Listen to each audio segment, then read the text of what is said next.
Olá, bom dia, boa tarde, boa noite. Eu me chamo Lucas Rafael de Medeiros Souza, sou aluno do curso de Educação Física da Universidade Federal Rural do Rio de Janeiro e nesse momento estarei apresentando para vocês três estudos dirigidos relacionados à questão musculoesquelética, a estrutura, suas funções, ou também um controlamento nervoso sobre os nossos músculos e o treinamento e fortalecimento dos músculos, né?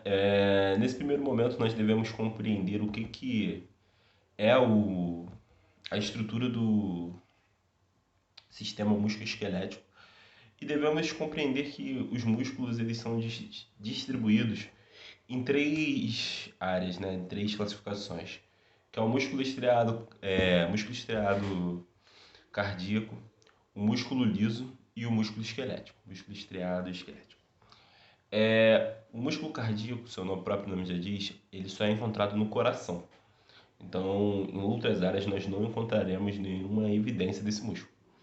Já o músculo liso, ele é constituído por partes internas do nosso corpo, como, por exemplo, o intestino grosso, o estômago e por aí vai. Já o músculo estriado esquelético fica mais responsável, ai, por essa parte aqui assim, entendeu? Como músculo mesmo, como bíceps, tríceps. Então, assim, nós sabemos que temos essas três classificações e o músculo estriado esquelético, nós entendemos que ele tem as suas contrações voluntárias. Grande parte dos músculos estriados esqueléticos tem a sua contração voluntária. Já o músculo liso, ele tem a sua contração involuntária.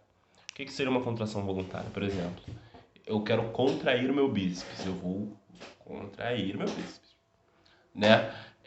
Agora não tem como eu contrair o meu estômago, entendeu?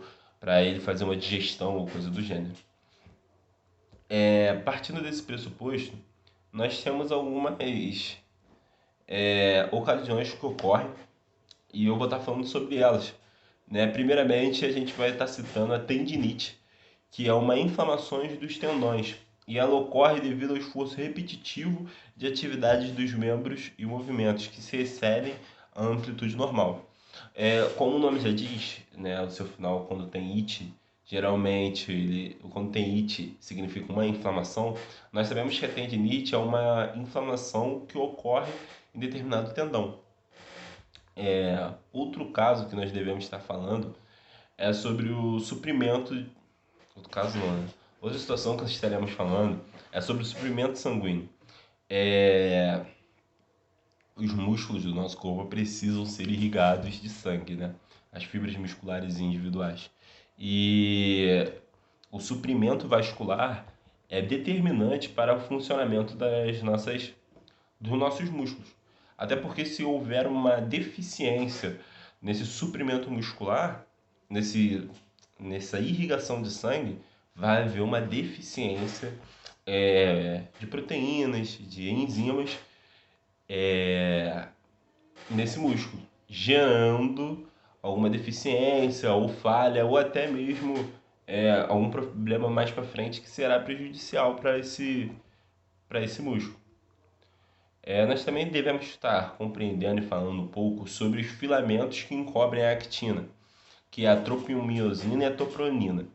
São outros dois componentes que são importantes para a estrutura helicodial da actina. Essas proteínas elas regulam os contatos provisórios entre os miofilamentos e durante a contração muscular. O que acontece?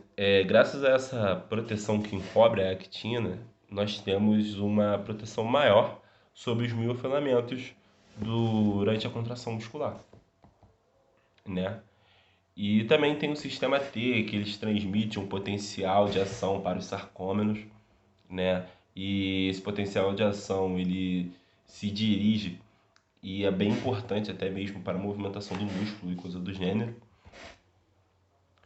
né? E também nós temos aqui algumas fibras de contração rápida, que são as fibras do tipo 2. Nós temos as fibras de contração lenta, que são as fibras do tipo 1, né? E a diferença de fibras que existem, né?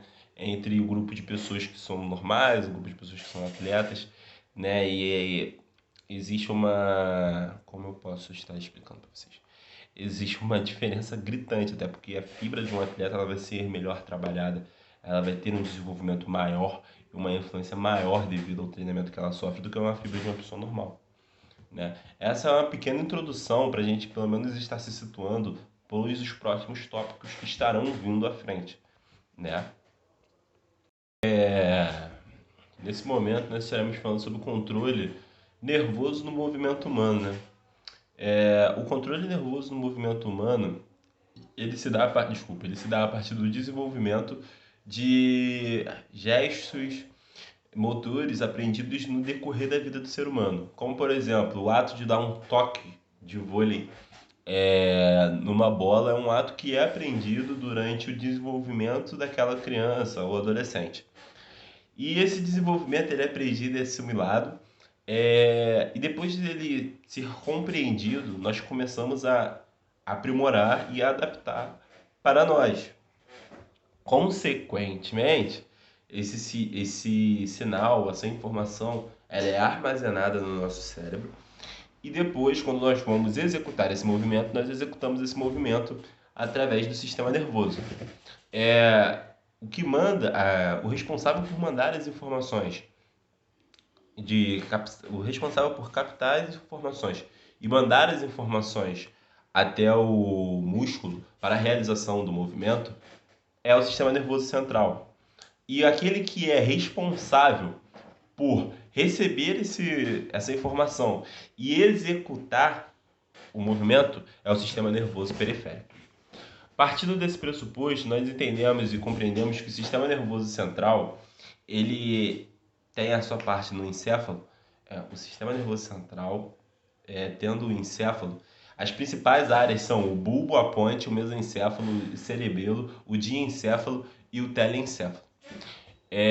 A partir disso, nós podemos compreender que essas são as principais áreas que constituem, são as principais áreas responsáveis pela formação do sistema nervoso central, né? Também temos a medula espinhal, que não devemos esquecer, que ela é responsável por mandar, ela é como se fosse a Avenida Brasil do sistema nervoso, mandando informações para os membros superiores, membros inferiores.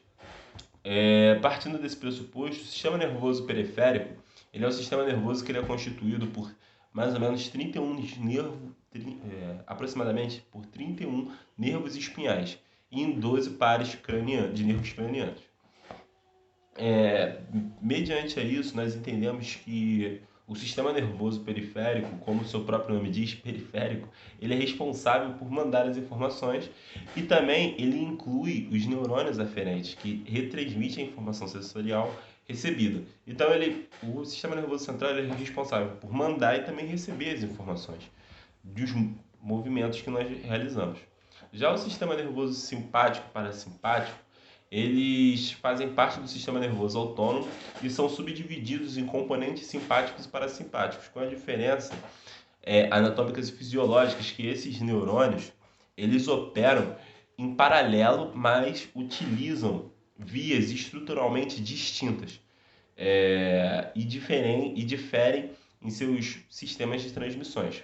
Então, assim, nós devemos compreender que o sistema nervoso simpático e parasimpático ele opera de uma maneira parecida, mas ao mesmo tempo não é parecida, porque sua conjuntura é de diferentes formas que ela é realizada.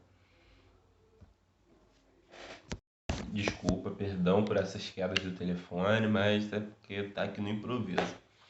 E para finalizar, vamos estar falando sobre a força muscular e o treinamento para fortalecimento dos músculos. Nessa fase, nós estaremos dando citações de treinamentos que são realizados para aumentar o ganho de força muscular. Primeiramente, a gente deve compreender que as finalidades do treino de resistência são para adquirir força.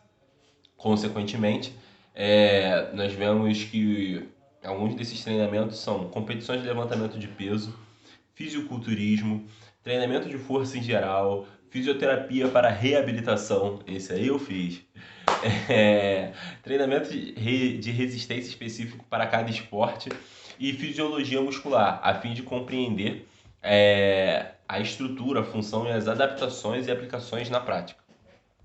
Mas antes de nós darmos início mas antes de darmos prosseguimento à nossa jornada, nós devemos entender o que é a mensuração da força muscular.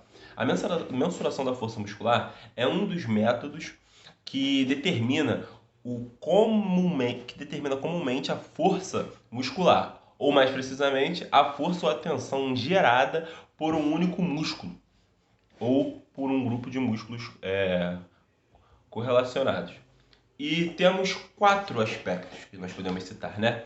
Que é a tensiometria com cabo, a dinamometria com uma repetição máxima, que é o RPM, e os métodos isocinéticos, auxiliados por computadores e eletromecânicos. Já na categoria de equipamentos para treinamento de resistência, o treinamento de resistência utiliza tipicamente um dos 4 métodos que nós observamos agora para a realização e a adequação de exercícios para fim de manipular uma atividade ou movimento de longa duração ou de curta duração. Nesse aspecto, nós vemos que pesos livres e halteres são equipamentos comuns e utilizados nessas medições. O equipamento isocinético é um método bem avançado porque ele proporciona uma velocidade constante e com uma resistência variável. Já os dispositivos como CAM e aparelho concêntrico e excêntrico busca ver a velocidade desse movimento.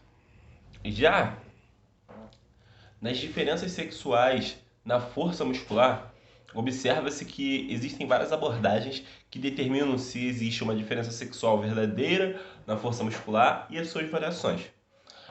Primeiro nós vemos na área transversal do músculo, depois na base absoluta, com a força total exercida, depois na força muscular relativa e depois na força muscular classificada pela escala alométrica, né?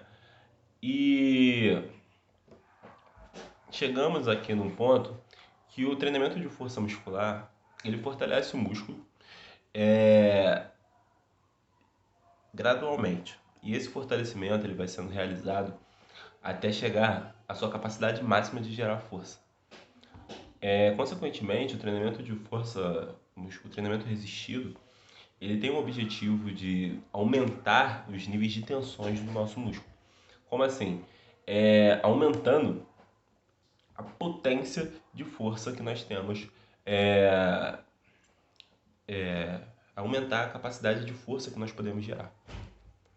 Muito obrigado, boa noite. Peço desculpas se foi enviado com atraso esse vídeo, é porque o cigarro está travado e eu não sei se era para ser enviado, no caso, hoje, quinta-feira, ou se era para ser enviado até a sexta-feira. E também peço perdão por ter passado um pouco rápido, mas é por causa dessa questão do cigarro e dessa dúvida mesmo. Obrigado, boa noite.